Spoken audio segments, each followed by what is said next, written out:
Hello and welcome to ICSE exam squad. आज हम आपके लिए लेके आए हैं history and civics first world war का बूस्टर। इसमें आज के वीडियो में हम एमसीक्यू सॉल्व करेंगे और क्वेश्चन आंसर्स प्रैक्टिस करेंगे। क्वेश्चन आंसर्स प्रैक्टिस के साथ साथ हम आपको बताएंगे कि आप किस टाइप से अपने आंसर्स को एग्जाम में फ्रेम कर सकते हो। Now without wasting a time let's move on to MCQs. Our first question is, which of the following is not a cause of First World War? Imperialism, Sarajevo crisis, race for armament और rise of dictatorship? इनमें से कौन सा first world war का cause नहीं था? तो हमारा करेक्ट आंसर होगा राइज ऑफ डिक्टेटरशिप, जो कि फर्स्ट वर्ल्ड वार का एक कॉज नहीं था। Moving on to next question. Archduke Francis Ferdinand was the heir to the throne of which of the following country? Serbia, Austria-Hungary, Russia और Germany. आर्चडक Francis Ferdinand जिनका assassination हो गया था, वो कौन से कंट्री के हायर थे, कौन से कंट्री के थ्रोन के हायर थे? तो हमारा करेक्ट आंसर होगा ऑस्ट्रिया-हंगरी, वो ऑस्ट्रिया-हंगरी के हायर थे। Moving on to third question. Which country marked the beginning of the First World War by declaring war on Serbia? Germany, France, Austria-Hungary या टर्की? कौन से कंट्री ने सर्बिया पर attack कर फर्स्ट वर्ल्ड वार का beginning कर दिया था, स्टार्ट कर दिया था? तो करेक्ट आंसर अगेन हमारा होगा ऑस्ट्रिया-हंगरी, क्योंकि इसके हायर का असैसिनेशन हो गया था, तो ऑस्ट्रिया-हंगरी ने सर्बिया को अल्टीमेटम दिया था, कुछ डिमांड्स पूरी करने को दिया था। तो सर्बिया ने बहुत हद तक सारे डिमांड पूरे कर दिए थे सिवाय एक के, तो इसी कारण से ऑस्ट्रिया-हंगरी ने सर्बिया पर वार डिक्लेयर कर दिया था। Moving on to question number 4। Germany and her alliance were called which power? Germany और उसके अलायंस को कौन सा पावर कहा जाता था, कौन सा नाम दिया गया था? Allied power, central power, single nation power या इंपेरियल स्टेट्स पावर? तो करेक्ट आंसर होगा हमारा option number B, which is central power. Germany और उसके अलायंस, क्योंकि वर्ल्ड के मैप में जर्मनी बीच में मिडिल में आता है, सेंटर में आता है, और उसके अलायंस जो है वो भी सेंटर में ही आते हैं, तो इसीलिए इनको नाम दिया गया था central power. Fifth question we have, which of the following two countries were fighting on the Western Front? Western Front पे कौन से दो कंट्रीज के बीच फाइट हो रहा था, कौन से दो कंट्रीज के बीच वार हो रही थी? Germany, Japan, Germany and Russia, Germany and China या जर्मनी एंड फ्रांस?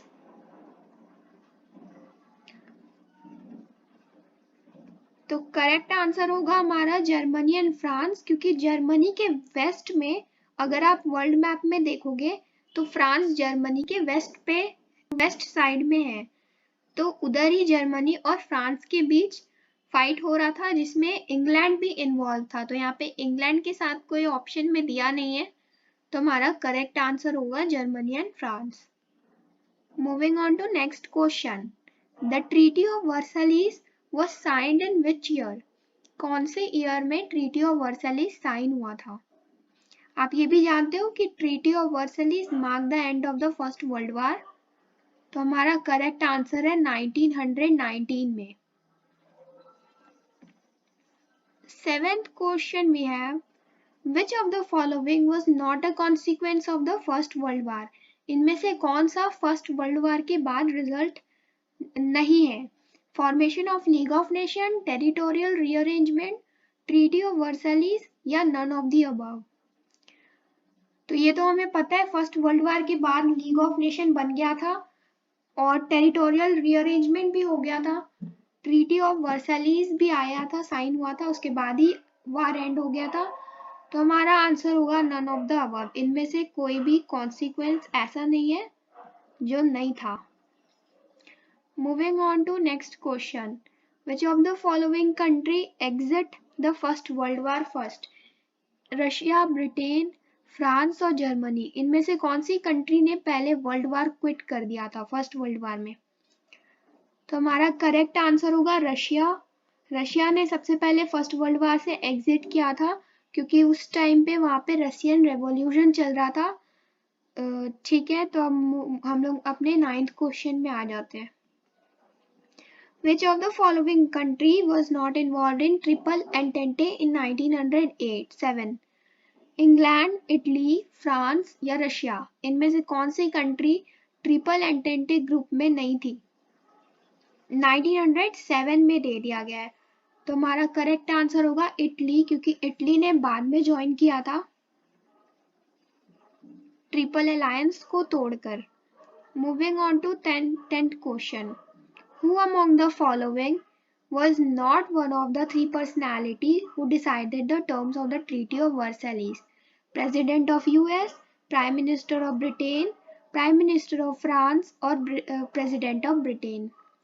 इनमें से कौन सा वो पर्सनैलिटी नहीं है जिसने ट्रीटी ऑफ वर्सैलिस के टर्म्स को डिसाइड किया था? तो हमारा करेक्ट आंसर हो जाएगा president of Britain.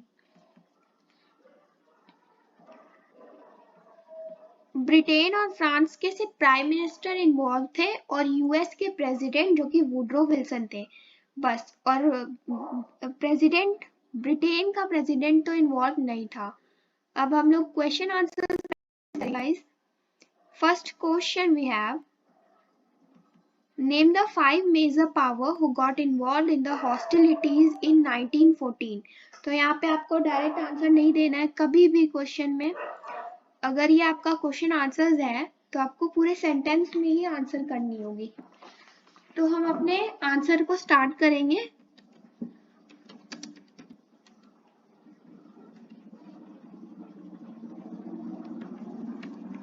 The 5 major powers who got involved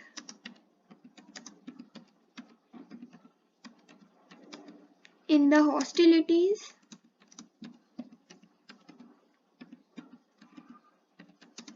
in 1914 were।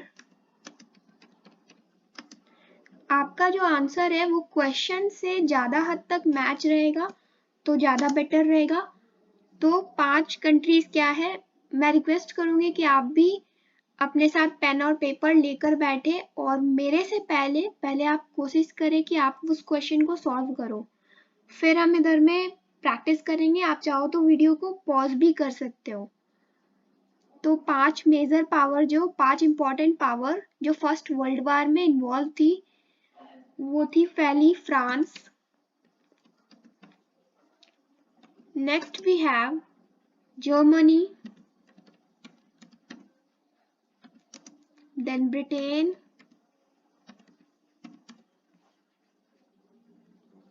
और हमारे आ जाएगी रसिया